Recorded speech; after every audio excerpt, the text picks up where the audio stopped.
Assalamu alaikum. With a big smile, the Prophet sallallahu alaihi wasallam said the following story. After he finished his salah in the masjid, he got on the pulpit and he said, "Everyone, stay seated where you prayed. Stay seated." Then he said, "Do you know why I gathered you and wanted you to stay?" So they replied, "Allah and His Messenger know best," meaning they don't know why.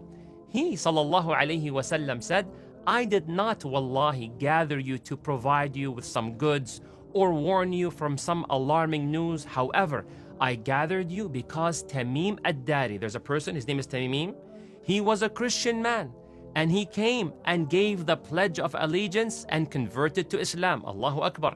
And Tamim shared with me a story with information which matches the information I gave you about Al-Masih Al-Dajjal, the false one-eyed Messiah.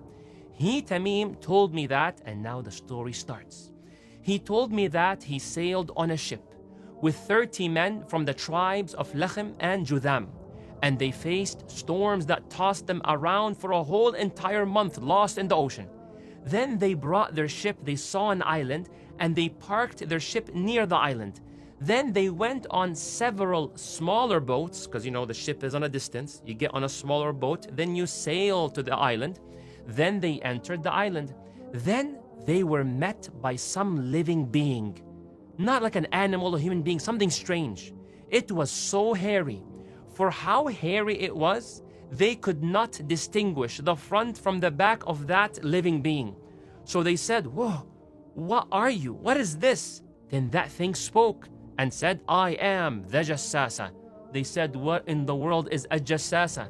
It said, "Listen, you guys. Go to this man, this human being located in the monastery. Go there. He is so eager to know more about you and get information from you." He sallallahu alaihi wasallam said that Tamim said, "Once it told us, go to this human being, we got so scared that it might be a devil." Like, why would it say go to a human being? Like, if the thing speaking was a human being, it would not say go to a human being. So they got so worried and they said, "Oh, we ran so fast until we entered the monastery." And once they entered, they saw the most interesting sized person they have ever seen, and the most chained and tied person ever. His hands were tied to his neck. Between his knees to his ankles, it was all shackled with steel. So we said, "Oh, who are you?" He said, "I will tell you who I am, but first, tell me who you are and what brought you here." They said, "We are a group from the Arab who were riding a ship." The whole story, I'll summarize it based on the Prophet ﷺ way of delivery. "And we experienced such waves in the sea to the point that it kept tossing us around for a whole month. Then we arrived at this island of yours, and then we went on several smaller boats, and we entered the island. We were met by an animal. It was very hairy. We could not tell the front from the back. And we said, 'Whoa, who are you? What is this?' It said, 'I am the Jassasa.' We asked it, 'What's a Jassasa?' Then it told us, 'Listen, you guys, go to this man, the human being located in the monastery. He is so eager to know more about you and get information from you. So we rushed to you so fast, and we were scared of it, that it might be some sort of a devil.' So the man in the chain said, 'Tell me about the palm trees of Baisan.'" Palm trees of Baisan, by the way, Baisan is an area around Asham. So they asked, "What about it do you want to know?" He said, "I'm asking about the palm trees. Do they produce fruits?" They said, "Yes." But he said, "Soon it will no longer produce fruits." Then he asked his second question, "Tell me about the lake of Tabariya." So they said, "What about it do you want to know?" "Is there water in it?" They said, "Yes, it has a lot of water." He said, "Soon its water will be gone and it will become dry." Then he asked a third question, "Tell me about the spring of Zughar." They said, "What about it do you want to know?" He replied, "Is there water from that spring?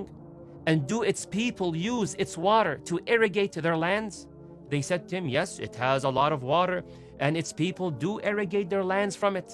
Then he asked a fourth and last question, "Tell me about the unlettered prophet. Do you know of him? Has he come out?" They said, "Yes, he appeared and he left Mecca and moved to Yathrib," meaning Medina. He said, "Did the Arab go to war against him?" They said, "Yes, they did." "And what were the results?" They told him, "He has been winning and much of the Arab are now following him." He said, "Are you serious? Is that right?" They said, "Yes." Ah, indeed, it is good for them to obey him. Allahu Akbar, Masih Al-Dajjal is saying that. Now the people do not know him as Masih Al-Dajjal, okay? So he said it's good that they obey him. May Allah make us obey the Prophet sallallahu alaihi wasallam. Then he said, now I'm going to tell you about me. I am the Messiah. And he stopped. He did not say Dajjal, the false Messiah. He said, I am the Messiah.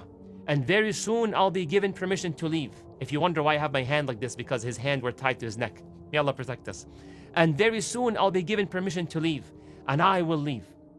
And I will travel around earth, leaving no village except that I will enter, all within 40 nights, except Mecca and Medina. They both are prohibited for me to enter. Every time I want to enter one of them, I am met with an angel who is holding a sword, confronting me and blocking me from entering it. And there are angels guarding every path to Mecca and Medina.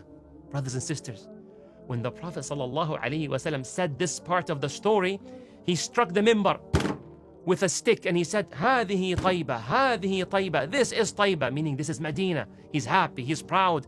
Then he tells the Sahaba, the Prophet ﷺ, did I not tell you regarding Dajjal not being able to come to Medina? They said, yes, Ya Rasulullah, yes, you did. So the Prophet ﷺ said, don't forget to say Sallallahu Alaihi Wasallam. He said, I really liked the story of Tamim and how it matched what I have told you and about Medina and Mecca. That false Messiah, Al-Masih Al-Dajjal, is either in the Sea of Asham or the Sea of Yemen. While he was saying it, he said, no, he's in the east, he's in the east, he's in the east. And he gestured with his hand pointing to the east. Allahu Akbar. This was the story which is filled with lessons and reflections. Feel free to share one. May Allah bless you and grant you Jannah and protect you from Al-Masih Al-Dajjal. Assalamu alaikum.